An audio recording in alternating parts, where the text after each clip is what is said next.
والصلاة والسلام على سيد المرسلين وعلى آله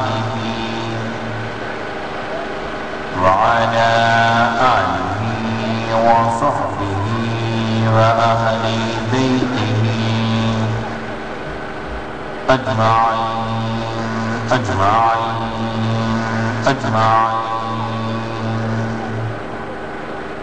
أما بعد فأعوذ بالله من الشيطان الرجيم. بسم الله الرحمن الرحيم. ألا إن أولياء الله لا خوف عليهم ولا هم يحزنون. صدق الله العظيم وصدق رسوله النبي الكريم الأمين. وإن الله تعالى عز وجل قال في شان حبيبه مخبرا وآميرا: إن الله وملائكته يصلون على النبي يا أيها الذين آمنوا صلوا عليه وسلموا تسليما. اللهم صل وسلم على سيدنا مولانا محمد وعلى آل سيدنا مولانا محمد وبارك وسلم وصل عليه. محترم حضرات، میرے ساتھیوں، دوستوں، بزرگوں، علماء کرام، برادران اہل سنت، عزیز بھائیوں، میرے بچوں، السلام علیکم ورحمۃ اللہ وبرکاتہ۔ الحمدللہ آج سب لوگ اس بابرکت میں گوشت میں حاضر ہیں۔ حضرت قبلہ بابا نذیر احمد شاہ صاحب علیہ رحمہ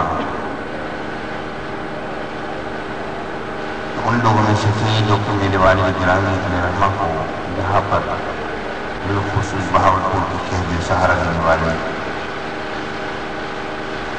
اور ان کی سرپرستی کرنے والوں میں سے تھے، اور اللہ رب العالمین نے یہ کرم فرمایا، یہ سلسلہ ملاپ کا الحمدللہ ابھی بھی ہے اور ہمیشہ رہے گا انشاءاللہ۔ اور آج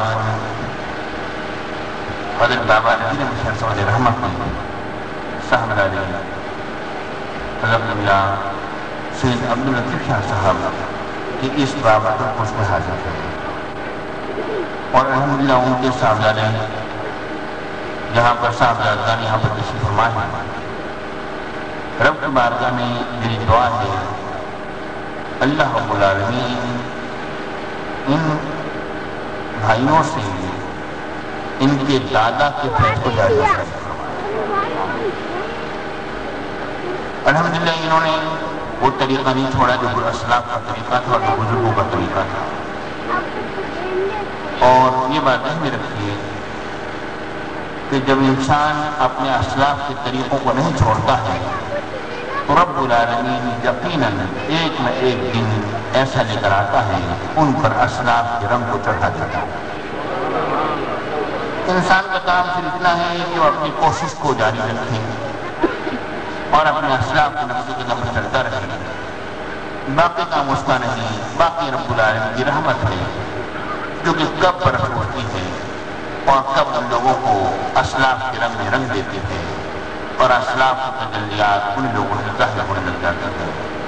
رب کی بارگاہ میں دعا ہے یا اللہ تو ہم سب پر فضل و کرم فرما، اور حضرت قبلہ بابا نذیر احمد شاہ صاحب علیہ رحمہ کا فیضان ہمیں عطا فرما، اور ان کے خاندان کو تو ہمیشہ عروج عطا فرما، اور ان کے یہ پوتے موجود ہیں اور آگے ان کی اولادیں ہیں، اللہ تعالیٰ ان کی اولادوں کو بھی دین متین کا گہوارہ بنا دے اور دین متین کی خدمت کے لیے پروردگار ان کا انتخاب فرمائے، اور رب العالمین ان سے دین متین کی خدمت کرے۔ یعنی بھائیو، یقیناً اللہ کے مقدس بندے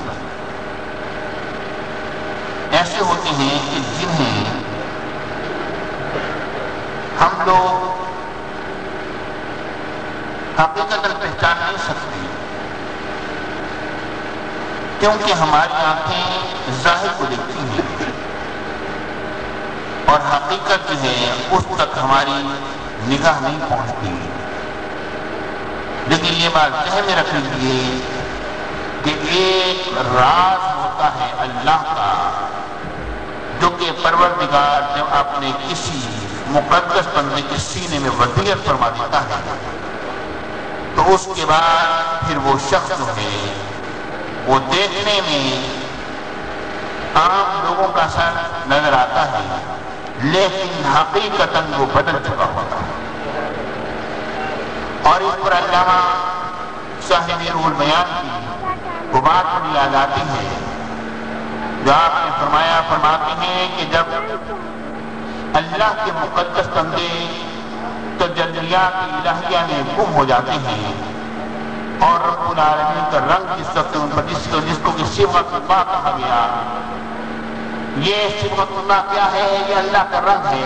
صبغۃ اللہ اللہ کے رنگ کو لازم پکڑو ہے. الزموا صبغۃ اللہ. یہ صبغۃ اللہ یہ کیا چیز ہے؟ یہ اللہ کا رنگ ہوتا ہے جو کہ مقدس بندوں پر ظاہر ہوتا ہے.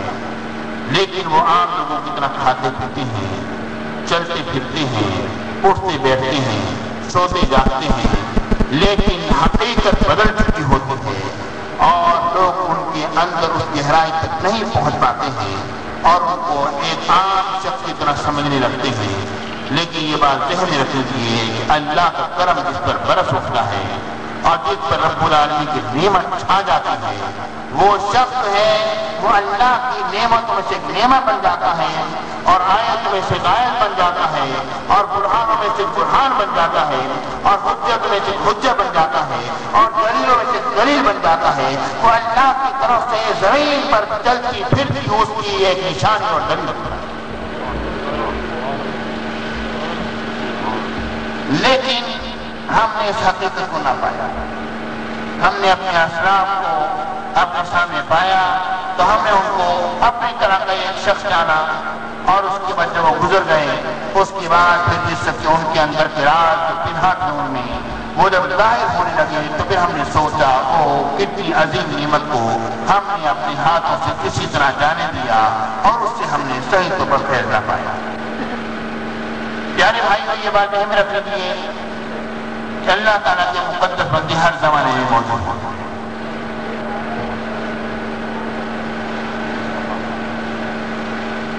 اللہ تعالیٰ کے مقدس بندے ہر زمانے میں موجود ہیں اور یہ نہ سمجھنا کہ وہ لوگ ایسے ہیں جو کہ اب آپ کو نظر آتے ہیں اور بعد میں نظر نہ آئیں گے. یہ بات نہیں. اصل میں صرف اپنی آنکھوں کا علاج کرانا ہے. اگر تم نے اپنی آنکھوں کا علاج کرا لیا تو سمجھ لو کہ حقیقت کو پالو. لیکن یہ آنکھوں کی بینائی کا علاج جو ہے یہ یہاں پر نہیں ہوگا. یہ کسی مرشد کی ہاسپٹل میں جا کر ہوگا اور مرشد بھی وہ جسے کہ صحیح معنی میں مرشد کہا جاتا ہے. جس وقت انسان اپنے مرشد کے نقش قدم پر چلتا ہے تو پیارے بھائیوں رب العالمین کی رحمت جو ہے وہ اسے آ لیتی ہے اور ان کو چھا جاتا ہے. ابھی میں ایک جگہ پر موجود تھا خیر پٹامے والی میں. وہاں پر ایک شخص نے کچھ دوستوں کو بیعت کر رہا تھا. ایک شخص نے مجھے کہا کہ آپ مجھے بیعت کر لیں. میں فلاں بزرگ کا مرید تھا اور ان کا انتقال ہو گیا. میں نے کہا اگر تیرا مرشد مر گیا ہے تو تو خود زندہ کیسے پھر رہا ہے؟ اگر تیرا مرشد مر گیا